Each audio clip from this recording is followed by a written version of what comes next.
What's up, gangsters? It is time for another Rube Goldberg Enterprises paint test. And this one I think will interest some of you guys, especially if you've spent enough time in model making groups to hear about an Italian paint company called kcolors. They're relatively new on the scene for us, simply because a lot of us haven't heard of them, but the fact is that kcolors has been around for a long time. They are owned and operated by a guy named Christian Bertolini, who has been involved in the paint industry in Italy for a long time, in the automotive end of it, and as a professional airbrush guy. And kcolors made a pretty big splash last year at Telford when they debuted their their entire paint line, but in particular what caught a lot of people's attention was their chrome finishes. Of course, that's what chrome does, right? It's flashy and it's cool. And obviously, for reasons I don't have to explain, model makers want to know more about that. Now, I've been talking to kcolors for quite a while because back when I was doing my F86 project, I wanted to try out their chrome stuff because it looked like a really good material to use to replicate a polished aluminum finish. But things just didn't work out. We weren't able to get together, and so I didn't get to test it out. But not too long ago, a big box arrived from Christian on my workbench, and it was full of a very nice selection of their stuff. So, without a whole lot much further gum flapping on my part, I want to get right into it because as is usual with these paint tests, this is long. Yes, I've already done it and edited it, and now I'm saying this to you after the fact. But you had to know. Any Rube Goldberg paint test is going to be long. I want people to see exactly how I get the results that I get, and so I'm going to include all of it, even though it's not necessarily that exciting. So, anyway, with that, let's get right into it and check out their product catalog. Okay, so I was going to show you guys all of the individual things that came in the wonderful box from kcolors, but we don't need to do that because I'll be pulling them out as I go through the test. In general, what they sent me was a selection of their acrylic colors, their clear coats, their metallics, their primers, and their black base materials for putting underneath metallics. But I do want to show you just real quickly their catalog so you get kind of an idea of what all they've got going on. You can see more at kcolors.com if you want to, but let's just whiz through this pretty quickly. Their catalog is extensive. This one is like 56 pages. Should be one more than that, but for some reason I could not get page 49 to print. Or maybe it was page 41. I don't know, but there was one page in this PDF that I could not get to print. Anyway, this gives you a pretty good idea of what all of their products are. You can see that they at least make a pretty good attempt at giving you a good bit of documentation on what types of paint they offer and how you're supposed to use them. And you'll see a little bit more of that as we go through. But here's a good example, like the micro filler. It tells you what you can use it for, and you know, things that are nice to know, like how fast it dries, how fast it sands. I mean, that's good stuff. That's more than pretty much any other paint company that I have ever seen. So good on them. One thing, however, that does give me heartache, and you'll see this throughout their catalog, is the consistent use of the term solvent. I don't know about you guys, but as a guy who's spent plenty of time in a mechanic's workshop using the solvent bath to clean parts, I automatically think of solvent as a petroleum distillate of some kind, like kerosene or mineral spirits, which is a very close cousin of kerosene. But the point is, solvent is a very generalized term, and I just hate that because it creates so much confusion with paint. I would much rather see them say, look, it's either a lacquer, or it's an enamel, or it's water base, alcohol base, whatever it is. But anyway, I will try not to go on too much about that. At any rate, you can see primers, clear coats. I cannot flip these pages over nearly fast enough.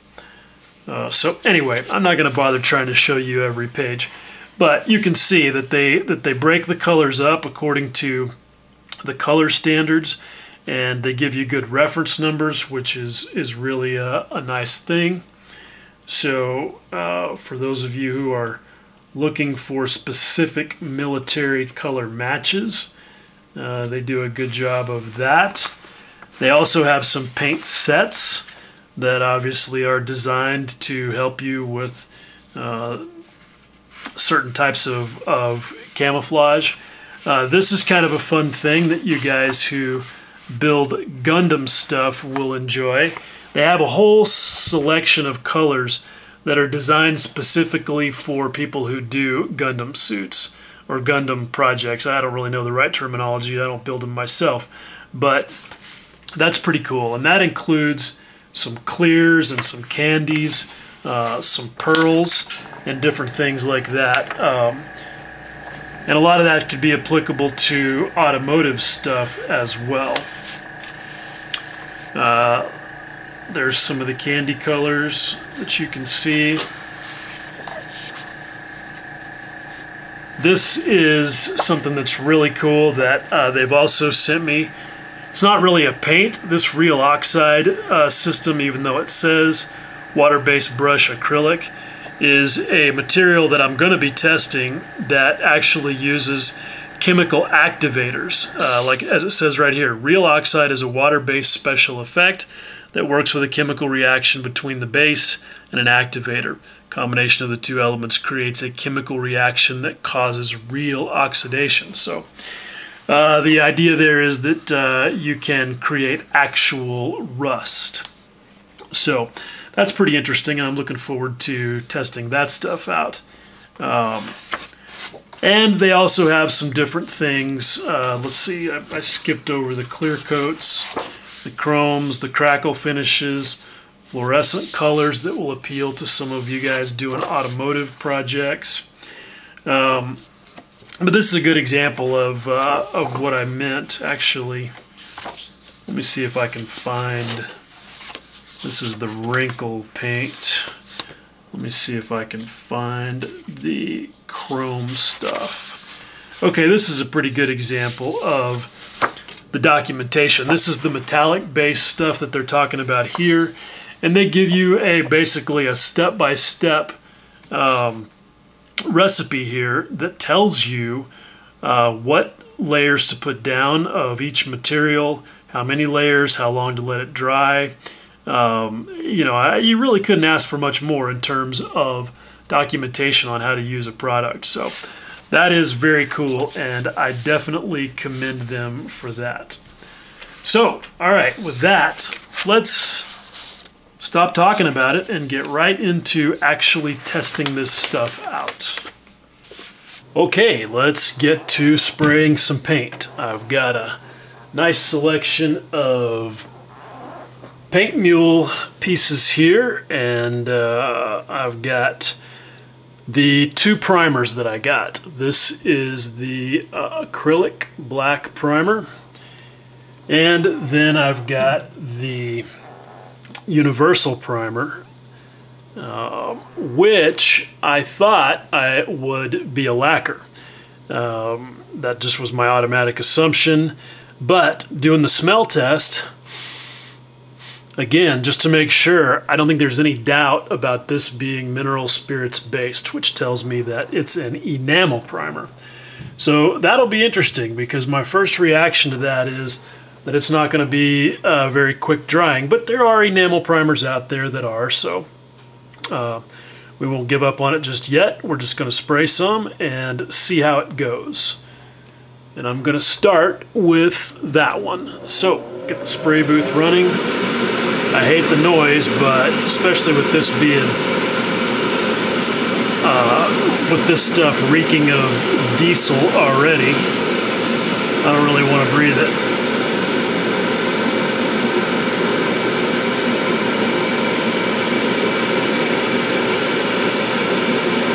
One thing I already don't like is this bottle is a rigid plastic bottle, and I either want a bottle that squeezes if it's going to be a dropper bottle, and this one does if I really squeeze it hard, or I want a bottle that I'm just going to take the top off of and use a dropper. So far, and I realize that may sound like a minor little niggle, but hey, it is what it is. My hands are weak, and so I want a bottle that squeezes easily. And so far, the only people that have come out with a bottle like that I consider to be perfect is Mission. The Mission models, paint bottles, are the bomb. They squeeze easy. I mean, as for a dropper bottle, they just, I don't see how they could get any better. So, all right, anyway, let's just blow some paint on this and see how it goes.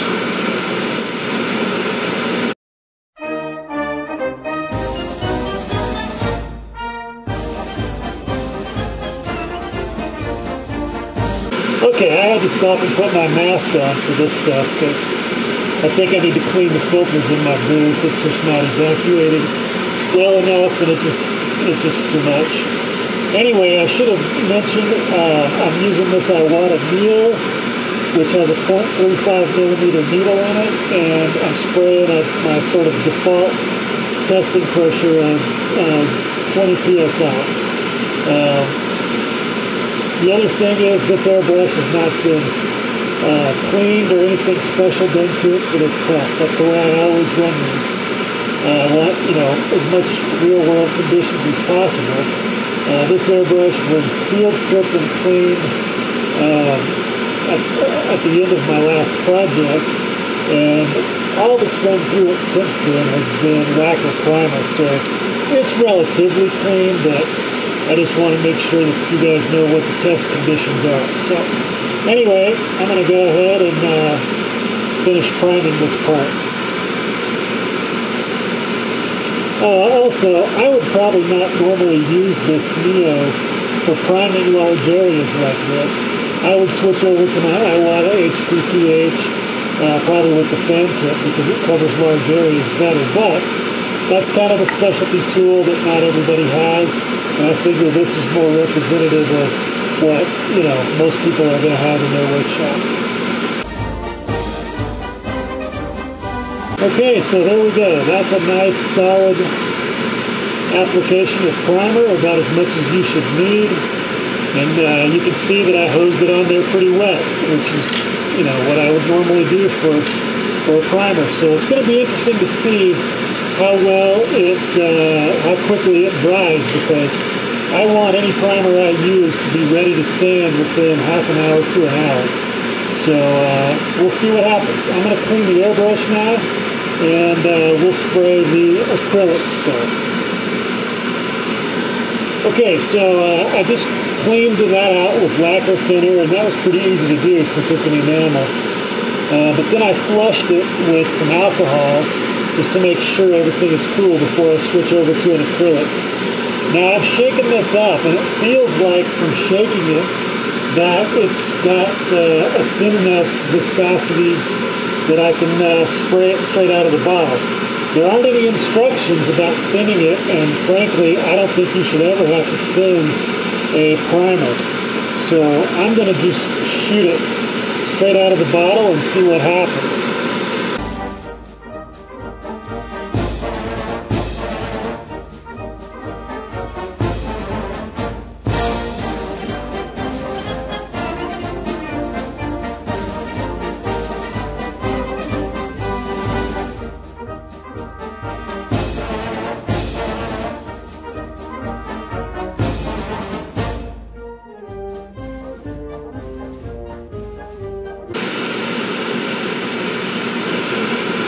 Okay, so that's just one layer, and the first thing I notice is that the coverage is pretty good.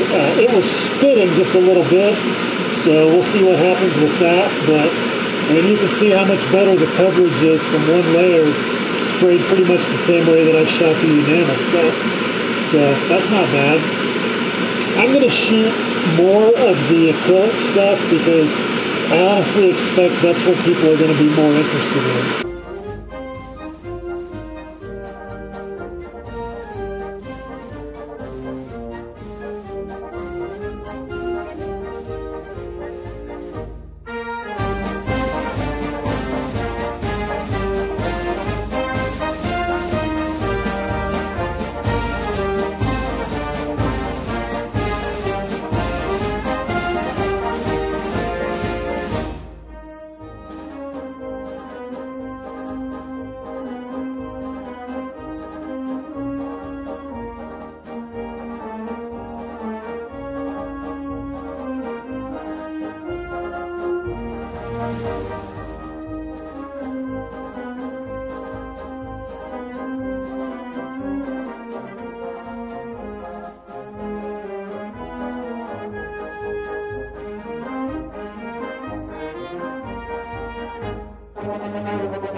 Okay, so there we go, all done, and just a few initial thoughts about the stuff from spraying it. You guys could see that I didn't get any tip dry with this acrylic primer, so that's always good anytime you're messing with acrylics. It sprayed just fine straight out of the bottle, so that's good. Now I'm always going to compare it to Stynylrez because Badger's primer I think really is the benchmark for an acrylic primer, and it's what I use whenever I want an acrylic primer. So you'll hear me make comparisons to that. It seemed like when I went to clean my airbrush that this stuff cleaned out a little bit easier than Stynylrez, and that it didn't seem to skin over as quickly. It's purely anecdotal. I don't have any scientific way to, measure that, but that's kind of the way it felt. Now, in another direct comparison to Stynylrez, one of the things that it's famous for is being unbelievably self-leveling, no matter how much you abuse it when you spray it. So hopefully you guys noticed that I sprayed this stuff in a couple of different ways. I hosed it on in one shot here, and you can see the results. I'll get this in better light. We'll look at it again later. But you can see it's pretty ugly. It did not totally level out. Now, one of the reasons that I wanted to also do that on this particular part is because this is some grody Chinese plastic that somebody sent me as a paint mule, and it has a significant surface texture on it. So the kind of thing where you might want to put on a real heavy application of primer and then get to sanding it back. And in the interest of comparing it in terms of its sandability, I've sprayed some of it right next to a bunch of Stynylrez that I was testing out from just the other day. So I'll be able to sand directly from one to the other.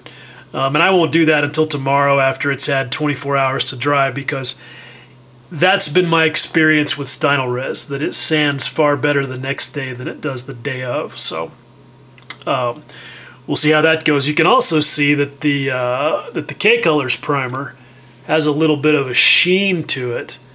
It may not be as noticeable on camera as it is to me right here, but it definitely lays down a little shinier than Badger's primer does.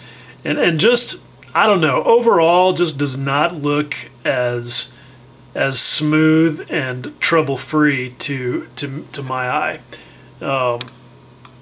Get in here a little bit closer, and I don't have good light in the spray booth, so we may not be able to see it as well, but I will show you under better light. But you can kind of see I'm left with a pretty heavy texture there that I don't like. And then you go over here and look at the Stynylrez, and it's just not, it just doesn't have that.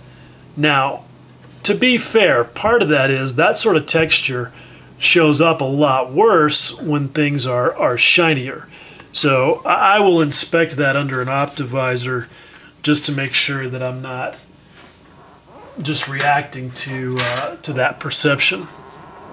Anyway, I've got then two parts that are good, nice, smooth plastic. I think this is Tamiya plastic. And you can see on this one, I sprayed this with a lot more discipline. I did 2 relatively light coats, and this was immediately the best result. I mean, you can see that is a pretty nice primed finish right there.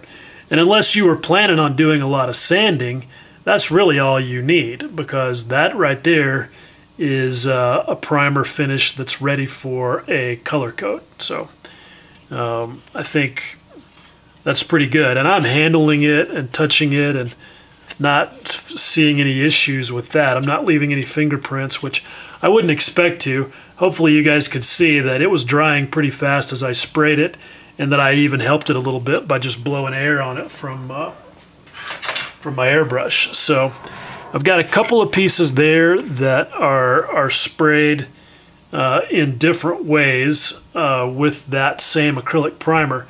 This one you can see, same type of plastic, but it has a little bit more texture on it, a little bit of orange peel there. And I sprayed this one quite a bit wetter than I did the other one. And that's where you get orange peel for the most part, is when you spray real wet and real heavy and real thick, more so than maybe you need to.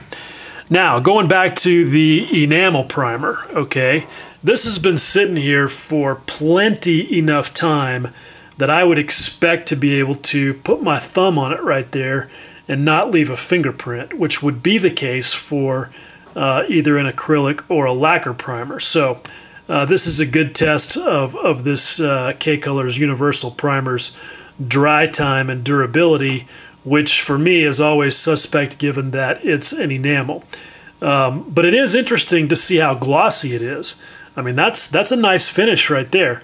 I am going to test the gloss black that they sent me and the metallic base for the metallic colors, but I would not feel particularly compelled to do anything more to this before I went with a metallic finish on top of it. So I don't know, we'll see. Now, do I have a fingerprint? Oh yeah, my finger is totally stuck to that shit. And there you go. My thumb totally glued itself to that. So there you go. I mean, that's just the deal with enamels, unfortunately. And so we'll let this also cure out for 24 hours before we do anything more to it. And we'll see how well that thumbprint sands out. Okay, so it is the next morning, a little less than 24 hours later. And time to continue with the kcolors paint test. So this primer has been sitting here for a bit, and I'm most curious about this enamel primer. And now that it's been here for 24 hours, is it still uncured? So let's do another thumbprint test and see what happens. While I'm just holding that, well, all right, let's not try to multitask too much. It's too early in the morning for that. Let's just see what happens. Okay, yep. Didn't even hold on to it nearly as long as I did yesterday, and you can see massive thumbprint. So Yep, as much as I hate to say so, that is a total fail. I don't honestly know what I could have done any differently with this primer. I shook it up, I sprayed it, and that's what we got. So, yeah, not good.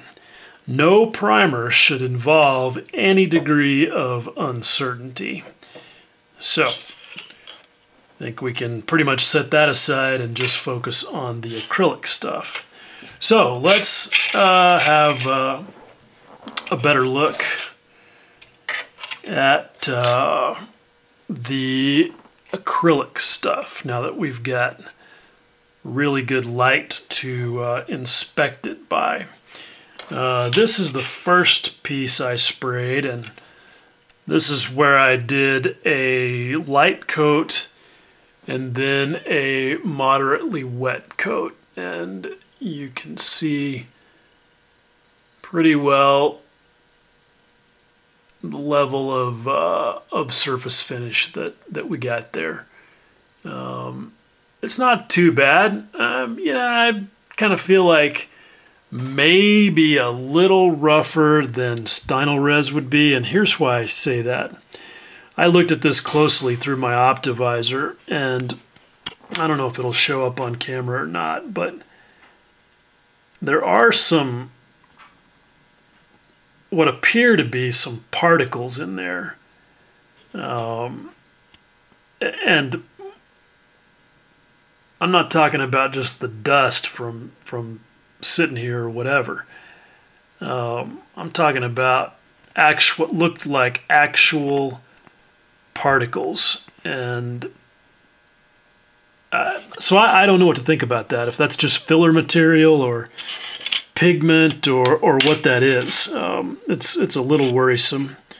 Oh, I got that backwards. This is the second piece I sprayed, where I did 2 relatively light coats, and that's where I got the best result. This is the first one I sprayed, where I did 1 light coat and then 1 heavier wet coat, and I think you can see the particles that I was talking about a little bit better on this one. There they are. We're going to test out whether or not those will sand down here in a second, but that's what I'm talking about. Just a little bit rough, maybe a little rougher than I would expect from Stynylrez, but not horrible for sure, especially not for armor modelers. We know those guys don't care if the surface finish is rough, right? Just kidding, guys. Now, this is the piece where I sprayed, where I just really abused the stuff. And you can see where I just hosed it on there, that it kind of left that really weird looking, almost fisheye type effect there. So you don't want to do that. That was 1 layer just hosed on, super, super wet. This was a couple of layers that were applied relatively wet, and you can see what we got there. Now, to be fair, it's kind of tough to judge surface finish on these parts because this is some junky Chinese kit, and I mean, you can see just how junky when you look at the inside of the thing. And you can see where the, tool grinding marks and things and flash around that ejector pin, not even dealt with. And they put a mold finish on it that's got a slight grain to it, which I think you can see there. So it's a little tough to really evaluate surface finish on a part like that. But when you look at this piece that has all of this Badger Stynylrez on it, and then you look here where I sprayed the kcolors acrylic primer, you can definitely see some differences. When you look at that right there, you can see there's a bunch of texture there that I really can't completely account for by the surface texture on the tool, because when you go right next door to it with the Stynylrez, you can see some texture there, but not quite as bad, and definitely not over here. I mean, that's what I expect from Stynylrez every time I spray it. So that, I think, gives you a pretty good idea of kind of what the differences are when you spray that stuff. Now, the next thing I want to know about a primer is, can I sand it? Because that is one of a good primer's jobs, is to be sanded. And so first thing is, we'll just tackle it kind of with brute force. This is a pretty worn out 240 grit sanding sponge that I use a lot, and it'll tell us pretty quickly if this primer is going to tear or not. So let's just take this section right here and see what happens. And I'm sanding across both the kcolors primer and the Stynylrez primer. And I'm going to put my Optivisor on so I can see it a little better, but it didn't immediately do anything alarming. Like, for example, Vallejo's so-called surface primer would have done. I mean, it would have been coming off in giant chunks already. But I think it's pretty easy to see, too, from what's going on here, that certainly at least some of that texture is coming from the surface of the plastic itself. Because you can see, I mean, wow, what a horrible kit. I'm grateful to the guy that sent this to me to use for paint, as a paint mule. But I can totally see why he didn't want it anymore. That is horrific. I thought I had seen some bad surface texture on some other kits, but this is orders of magnitude worse. So that's not bad, because I think we could see that if I cared enough and I were dedicated enough, that I could sand that out and probably put another coat of primer on there and see a pretty significant improvement in the overall quality of the finish. So that's good. Like I said, that's the first thing I want to know, is can I dry sand a primer? Now let's go after this one a little bit, and it's already pretty smooth. I don't want to be too silly with that, so let's just take a dry piece of 600 grit paper and see what happens.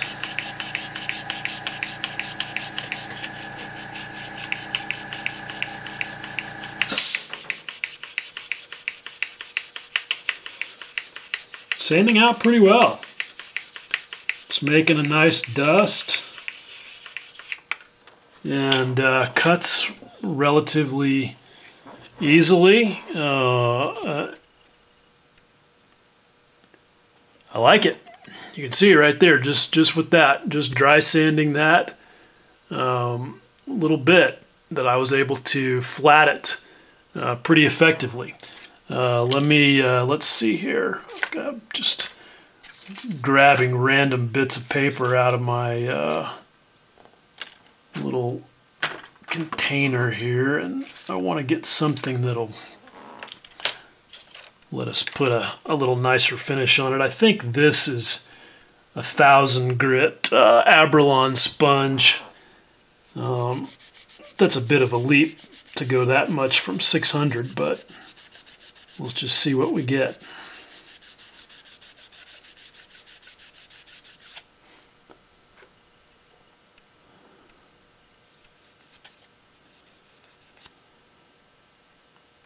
So there we go. That's nice. I like the way that sands out. That's what I want a primer to do if I'm going to dry sand it. So now the question is, what happens when we add water?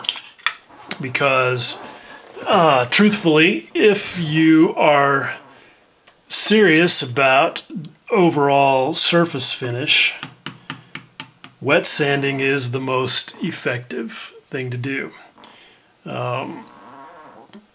It keeps your paper cleaner, and then because of that, it cuts better and scratches less.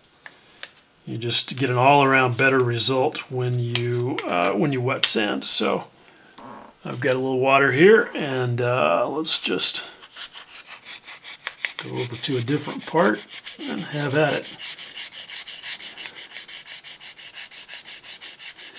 And given that this is a water-based acrylic primer, you know, wet sanding may or may not be a good idea. We'll see what happens. It's not just coming off in sheets, but you can see there's a couple of places there where I immediately cut right through it.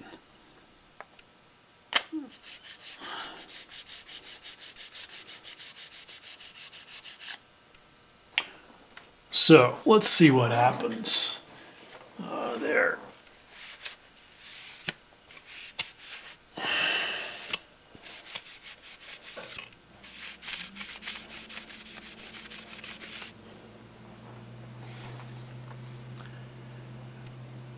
Okay, so the finish is nice, but it does definitely cut quicker with water. And you can see you might get yourself into trouble. So as far as wet sanding it goes, that just kind of has to be you know, a game day decision as to whether or not you feel like you've got to do that. You know, again, you might not even feel like you've got to sand to this at all because it's not a bad surface finish straight out of the airbrush. So you might not even have to make that decision. But anyway, I think that's a pretty good look at the basics of what this primer does. And now it's time to move on to the next part of the test. Okay, time to get on with the next part of this test, which is going to be spraying both the lacquer and the acrylic gloss base, so that we can do a proper test of the chrome acrylic that they sent. Now, I'm going to do that on this piece of plastic, and the reason that I'm going on bare plastic is for two reasons. One is that I want to make sure that nothing I do to the surface of this affects the gloss that I'm going to lay down. I'm not saying that I think necessarily that having a primer there would do that, but this gives me what I feel like is a little bit more control over the test. And I have done projects where I used a gloss black lacquer as a base for metallics directly on the plastic. If you guys watched my F86 project, you know that. And so I have plenty of samples of Guns GX2 sprayed on bare plastic as a benchmark to compare this stuff to. So again, I just feel like that sort of establishes a control for the experiment. So let's get on with it and spray some.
Okay, so you guys can see that I laid that down pretty wet. And with three coats in relatively quick succession. I probably should have allowed more time between that first mist coat and the next coat, but we'll see how it performs.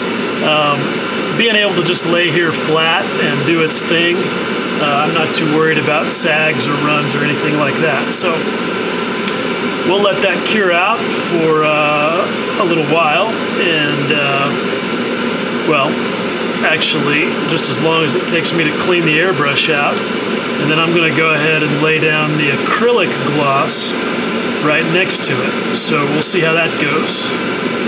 Okay, so it's about 5 minutes later, and before I move on with the acrylic, I just wanted to mention one thing about this this lacquer. It very clearly says lacquer on the bottle. You guys saw that. But the weird thing I noticed is that it does not smell like any lacquer I've ever smelled before. It doesn't have a strong smell to it, and it definitely does not smell like an enamel. So I don't know what's up with that. There are lots of varieties of lacquer thinners out there, so just because it doesn't smell like Mr. Leveling Thinner or something similar doesn't mean anything at all. But what I am curious about is how much it's dried at this point. I think that GX2 would be dry to a light touch after even only 5 or 10 minutes. So let's just try a small spot like right here on the edge.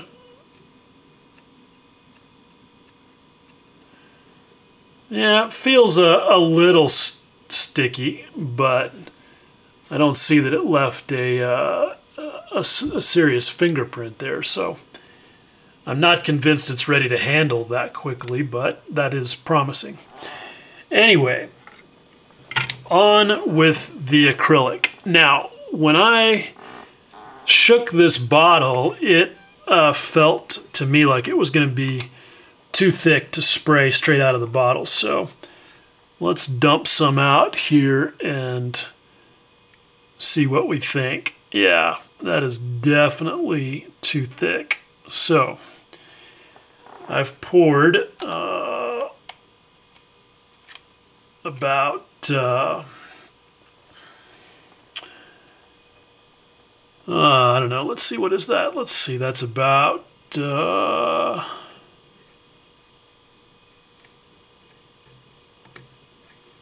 I don't know, it's about 5 mils there. And this will be a good opportunity to try out their water-based reducer. So we'll see what happens. I'm going to just go with 50-50 because that's pretty much where I always start. And let's take the smell test of this stuff. Wow, doesn't smell like much of anything at all. You can see it's kind of cloudy looking, but we don't really know what's in that. And we don't have any instructions on thinning this stuff. So I'm just kind of going on instinct here. I would assume that since this is their water-based paint and their water-based reducer, that they should work together, and I don't see anything weird happening while I'm stirring it up. So we'll see. I mean, that looks like a pretty sprayable mix to me. So I've got my airbrush cleaned out, and we'll give it a whirl.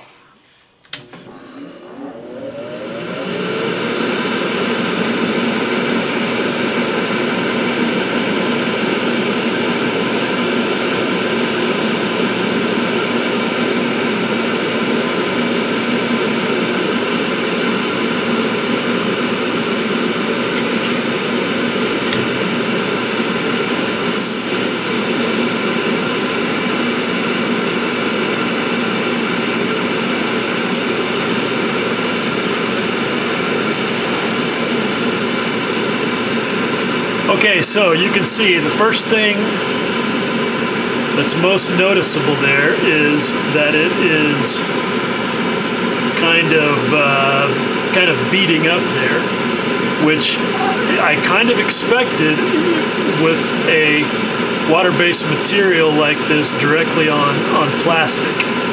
But again, I'm trying to control the experiment, so we'll see what happens. Let's see if we can dry it a little bit with just some airflow. And that is drying pretty quickly.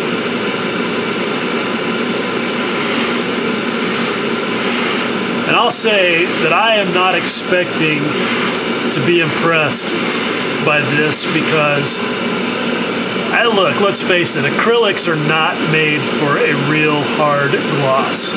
And I have never seen one that proved me wrong on that. So we'll see what happens.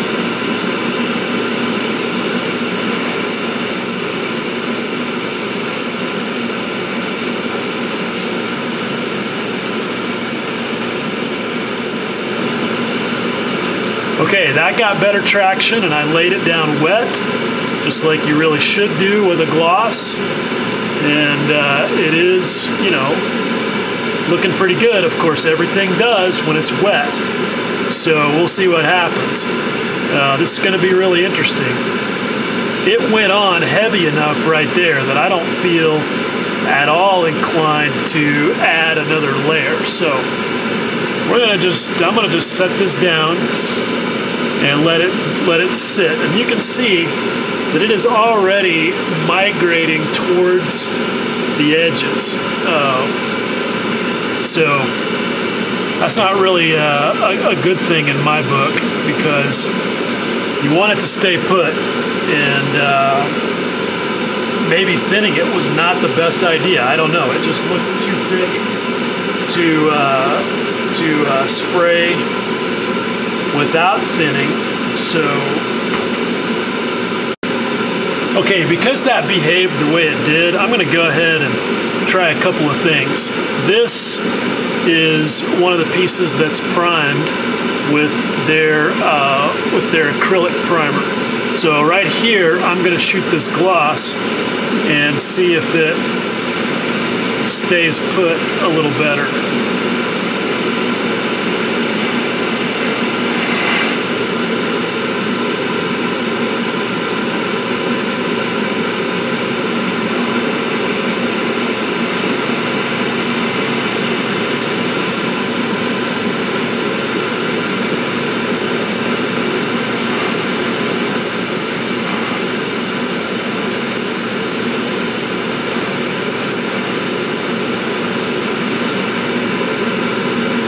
Okay, so there we go. That was one dry coat and one wet coat, and we'll see what that does. Now I'm going to dump that out, and I'm going to spray some of it straight and see what happens, because as anybody who's ever sprayed Stynylrez knows, Just because it seems way too thick right out of the bottle doesn't mean that it won't spray. So let's see what happens.